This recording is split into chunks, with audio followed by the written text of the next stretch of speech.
महाराणा प्रताप. महाराणा प्रताप याच्या नावामध्ये काही अजब जादू भरलेली आहे. पृथ्वीवर पुष्कळ पराक्रमी माणसे होऊन गेली आहेत. पुष्कळांनी लढाया मारल्या आहेत व जिंकल्या आहेत. परंतु त्यापैकी कित्येकांनी तर आपल्या पराक्रमाने आपली कीर्ती अमर करून ठेवली आहे. त्यांचे स्मरण होताच आपल्या मनात त्यांच्याविषयी पूज्यभाव उत्पन्न होतो आणि त्यांचे शौर्य जणू काय आपल्यामध्ये ओतीत आहेत असे आपणास वाटतात. युरोपात जसे सिकंदर, हनिबाल, सीझर, नेपोलियन वगैरे महापराक्रमी पुरुष होऊन गेले, तसे हिंदुस्थानातही चंद्रगुप्त, अशोक, विक्रम, पृथ्वीराज, प्रताप, शिवाजी वगैरे महापुरुष होऊन गेले आणि त्यांचे स्मरण होताच आपणास मोठा अभिमान वाटतो. प्रताप एक प्रबळ वीर होता. त्याचे शरीर फार मजबूत व कसलेले होते. भाला, तलवार आणि तीर मारण्यात त्याची कोणी बरोबरी करू शकेल असा कोणीही नव्हता. शिवाय तो एक कुशल घोडेस्वार होता. कितीही परिश्रम झाले तरी त्याला थकवा लागत नसे. त्याचे मनही रयाच्या शरीराप्रमाणे बळकट होते. हाती घेतलेले काम पुरे केल्याशिवाय त्याला कधीही चैन पडत नसे. एकदा निश्चय केल्यावर कितीही संकटे आली तरी तो डगमगत नसे. दुःखाने तो कधी कचरत नसे. जगतात पुष्कळ माणसे अशी असतात की सहज एखादे संकट आले असता निराश होऊन कपाळावर हात मारून स्वस्थ बसतात. परंतु खरे वीर पुरुष कितीही संकटे कोसळली तरी घाबरून न जाता धैर्याने हाती घेतलेल्या कामाचा पिच्छा न सोडता रात्रंदिवस मनापासून उद्योग करीतच असतात. अशाच माणसांना आपल्या कार्यात यश मिळते आणि अशीच माणसे जगतावर उपकार करू शकतात. प्रतापसिंह गादीवर आला त्यावेळेस त्याच्यावर अनेक दुःखे आली होती. चित्तूरसारखे मजबूत राजधानीचे शहर त्याच्या वडिलांनी गमावले होते. मागील लढाईत मेवाडचे पुष्कळ सरदार कापले गेले होते. लष्कर कमी झाले होते. शत्रूचे सैन्य त्याला हैराण करण्याकरता सर्व बाजूनी त्रास देत होते. मेवाडाचा पुष्कळसा भाग मुघलांनी आपल्या स्वाधीन करून घेतला होता. राज्याचा खजिना संपला होता. शत्रू फार प्रबळ होता. त्याच्याजवळ असंख्य फौज व खजिना तयार होता. प्रतापाच्या मदतीस येतील असे जोधपूर, जयपूर, बिकानेर वगैरे येथील राजपूत राजे तर मुसलमानांच्या स्वाधीन होऊन प्रतापाला ते आपला शत्रू समजत असत. अशा स्थितीत प्रतापापेक्षा कमी धैर्यवान राजा जर मेवाडच्या गादीवर बसला असता तर मेवाड देश मोगलांच्या राज्याला अवश्य मिळाला असता आणि तेथील राजपूत लोक आपली स्वतंत्रता गमावून दिल्लीच्या बादशहाची नोकरी करीत राहिले असते. परंतु राणा प्रताप हा आपल्या नावाप्रमाणे खरोखर प्रतापच होता. तो कधीही आपल्या शत्रूपुढे मान वाकविणारा नव्हता. त्याने गादीवर येण्याची प्रतिज्ञा केली की जोपर्यंत गमावलेले पिढीचा चित्तूर परत मिळविले नाही तोपर्यंत राजवाड्यात राहणार नाही. सोन्या चांदीच्या भांड्यात जेवणार नाही आणि पथारीवर कधी निसणार नाही. त्याचे आसपासचे सरदार ही प्रतिज्ञा ऐकून फार खुश झाले आणि प्रताप आपल्या कुळाचे नाव ठेवील असे त्यांना वाटले. तेही प्रतापच्या संकटात वाटेकरी होण्यात तयार झाले. यानंतर त्याने मेवाडच्या सर्व प्रजेला हुकूम फर्माविला की कोणीही शहरात किंवा खेडेगावात राहू नये. पहाडात किंवा जंगलात चालते व्हावे. हा हुकूम करण्यात त्याचा एक हेतू होता. मुसलमानी सैन्य तर मेवाड राज्यावर चढून राहिले होते. त्यांना आसपासच्या वस्तीच्या प्रदेशातून दाणा वैरण मिळत असे. त्यामुळे त्यांचे सैन्य नेहमी ताजेतवाने राहील. वस्तीवाले देश जर ओसाड पडले तर मुसलमानी सैन्यास दाणा गोट्याशिवाय उपासमार काढावी लागेल. ही प्रतापची युक्ती कसेही करून मुसलमानांना त्रास देऊन देशातून हाकून देण्याची होती. या हुकुमाची अंमलबजावणी त्याने फार कडक रीतीने केली. कोणीही मनुष्य जर वस्तीचा प्रदेश सोडून गेला नाही तर त्याला मोठी शिक्षा होत होती. दिल्लीहून गुजरातेस जाण्यात मेवाडचा रस्ता फार सोपा व सुखकर होता. फौज, व्यापारी, वणझारे वगैरे मेवाड देशातूनच गुजरातेत उतरत असत. प्रताप पहाडात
त्याच्या गादीवर येणारा हा मानसिंह फार शहाणा, बुद्धिमान आणि पराक्रमी पुरुष होता.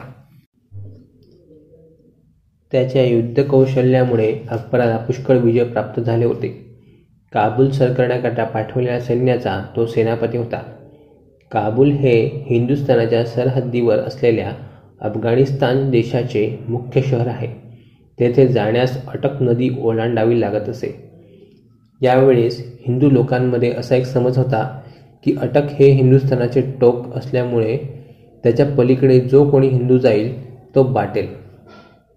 अकबराचे सैन्य घेऊन राजा मानसिंह अटक ओलांडून गेला तेव्हा त्याला विचारले की तुम्ही हिंदू आहात तेव्हा अटकेच्या पलीकडे बाटल्याशिवाय कसे जाऊ शकाल.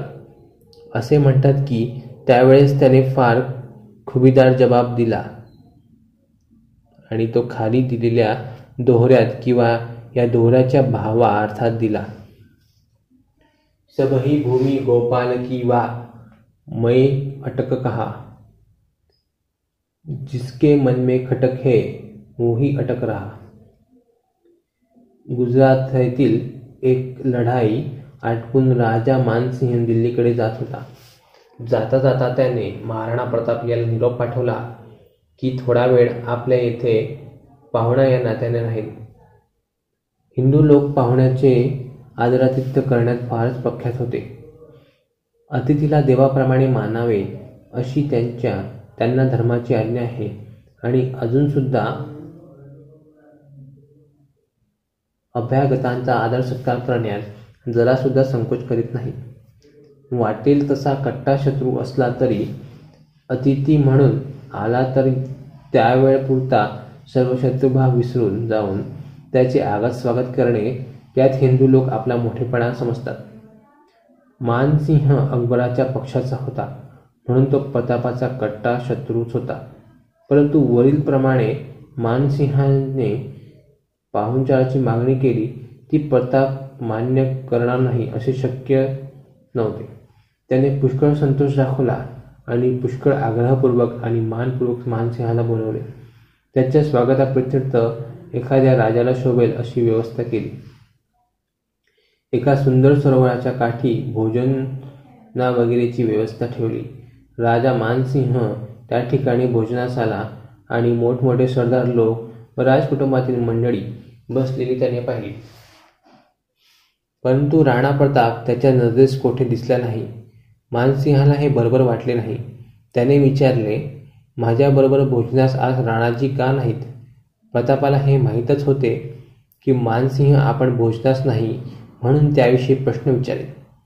म्हणून त्याने आपला मुलगा अमरसिंह याला सांगून ठेवल्याप्रमाणे अमरसिंहाने जबाब दिला, राणाजींचे डोके फार दुखत आहे म्हणून आपल्या पंक्तीचा ते लाभ घेऊ शकणार नाहीत. परंतु आम्ही सर्व आपल्या स्वागतार्थ हजर आहोत. मानसिंह प्रतापाला पूर्णपणे ओळखून होता. त्याला वाटले की डोके दुखणे काहीतरी सबब आहे. परंतु खरे कारण मात्र इतकेच आहे की आपण अकबरासारख्या मुसलमानाशी शरीरसंबंध जोडल्यामुळे महाकुळाभिमानी प्रताप आपल्यासोबत भोजन करण्यात काळिमा येईल असे समजतो. त्याने निश्चय केला की जोपर्यंत राणा आपल्यासोबत भोजनात बसणार नाही तोपर्यंत आपण अन्न ग्रहण करणार नाही.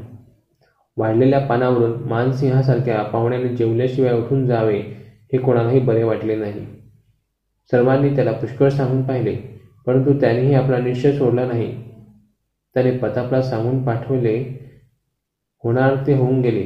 गत गोष्ट विसरून जाऊन माझ्या पंक्तीस चलावे. परंतु प्रतापसिंहाचा अभिमान प्रकट होता. स्वकुलाचा महिमा व पवित्रता याविषयी त्याची इतकी उच्च भावना होती की तो मानसिंहाच्या आग्रहाला बळी पडला नाही. शेवटी मानसिंह वगैरे मंडळी जिथे बसली होती त्या ठिकाणी येऊन तो म्हणाला, मला फारच वाईट वाटते परंतु जे राजपूत आपल्या कन्या व बहिणी यांचे मुसलमानांशी लग्न करतात त्यांच्या पंक्तीला आम्ही कधीही जेवणार नाही.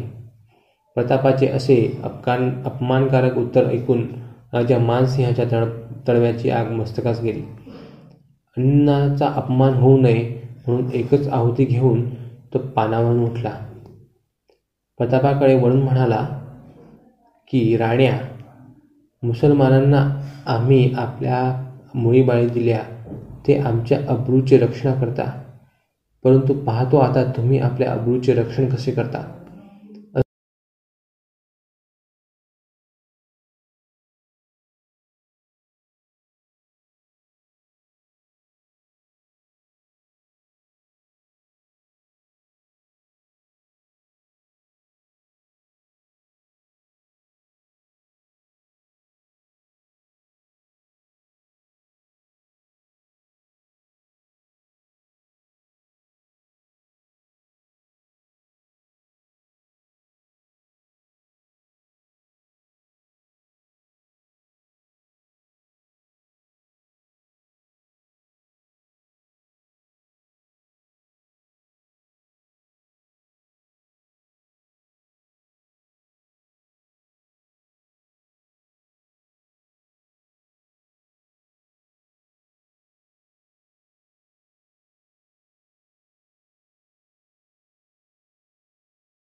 भाट वीररस प्रधान कविता गाऊ लागले. मारो मारो, अल्लाहो अकबर आणि हर हर महादेव वगैरे अनेक स्वरमिश्रित गर्जनांनी समरभूमी दुमदुमून राहिली. मुसलमानांचा आपल्या संख्येवर विश्वास होता, परंतु राजपुतांच्या भाल्यांनी त्यांची माणसे पटापट मरू लागली. प्रतापाच्या तलवारीने तर सर्वांच्या अंतःकरणात धडकी उत्पन्न केली. चैतक घोड्यावर विराजमान झालेला महापराक्रमी प्रताप मोगल सैन्यात घुसला. त्याच्या मार्गात येणाऱ्या सर्व मोगल सैनिकांवर त्याची तलवार गाजू लागली. वीरश्री चढलेला प्रताप मागे पुढे न पाहता आपली तलवार परजीत पुढच्या पुढे घुसरत चालला.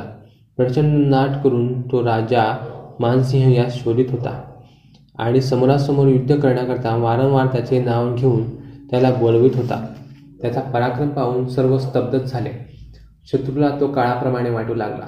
स्वतःच्या महाराण्याला सिंहाप्रमाणे रणांगणात वावरताना पाहून मेवाडच्या राजपुतांना फार आनंद झाला.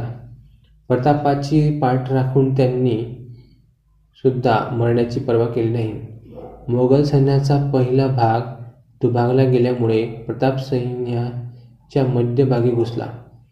प्रतापाला एकटाच पाहून शत्रूच्या टोळीच्या टोळी त्याच्यावर लोटून पडल्या.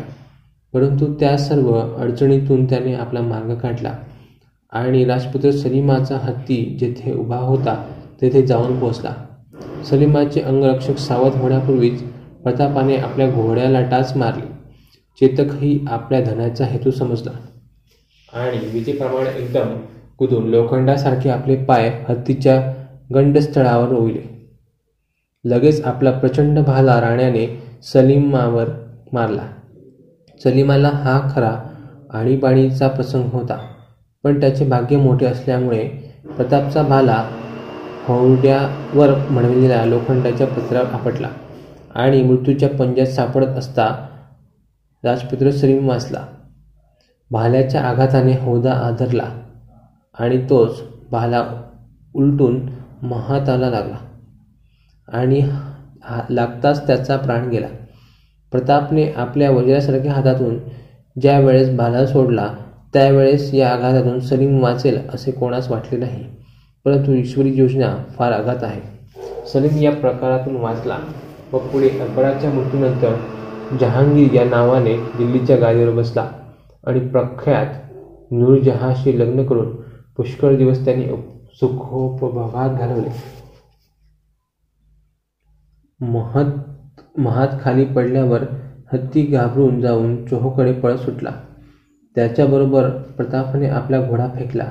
राजपुत्र सलीमाच्या पाठीमागे जणू काय मृत्यू घिरट्या घालीत आहे असे सर्वांना वाटले. प्रतापाला अडथळा करण्याकरता पुष्कळ मुसलमान वीरांनी आपले प्राण खर्ची घातले. सलीमाला मारण्याच्या धुंदीत प्रताप इतका पुढे चाल करून गेला की त्याचा आणि त्याच्या सैन्याचा संबंध मुळीच राहिला नाही. त्याला चारी बाजूनी मुसलमान सैन्य घेरीत होते आणि त्याला आणि त्याच्या घोड्याला पुष्कळ जखमा झाल्या होत्या, परंतु काही झाले तरी प्रताप आपला धीर सोडणारा नव्हता. सलीम तर या मुदतीत आपल्या सैन्याच्या पाठीमागे सुरक्षित घुसून गेला होता. प्रतापाला शत्रू सैन्यात एकटाच घुसलेला पाहून त्याचे सरदार चिंतातूर झाले आणि त्याचे रक्षण करण्याकरता तेही मुसलमानी सैन्यात घुसले. झाला राणा मानसिंह सर्वांच्या पुढे चालून आला आणि हजारो शत्रू सैनिकांमध्ये निर्भीडपणे घुसणाऱ्या प्रतापाला पाहून त्याला भीती वाटली की अशा स्थितीत प्रतापाचा जीव फार धोक्यात आहे. राजपूत लोक आपल्या राजाकरता प्राण देण्यास मुळीसुद्धा कचरत नसत. राण्याला वाटले की प्रतापासारखा पराक्रमी पुरुष जर जिवंत राहिला तर पुन्हा युद्ध करून विजय मिळवेल. प्रतापसिंहालाही वाटले की आपण शत्रूंनी घडलं गेलो आहोत आणि यातून सुटण्यास दुसरा मार्ग नाही. इतक्या जय राणा प्रताप की जय असा ध्वनी आपल्या मागून येताना ऐकला आणि मागे वळून पाहिले तो स्वतःचा शूर सरदार राणा येताना दिसला. झाला राण्याने प्रतापला परत फिरण्यास सांगितले, परंतु प्रतापाला ही गोष्ट रुचणार कशी? त्याच्या मस्तकावर छत्र चामरे धरली असल्यामुळे तो एकदम ओळखला जात होता आणि शत्रूला त्याच्यावर वारंवार हल्ले करणे सोपे जात होते. प्रताप मागे हटणार नाही हे पाहून स्वतःच्या डोक्यावर असलेली छत्र चामरे झाला राण्याने त्याच्या डोक्यावर उडवून घेतली आणि मोठ्या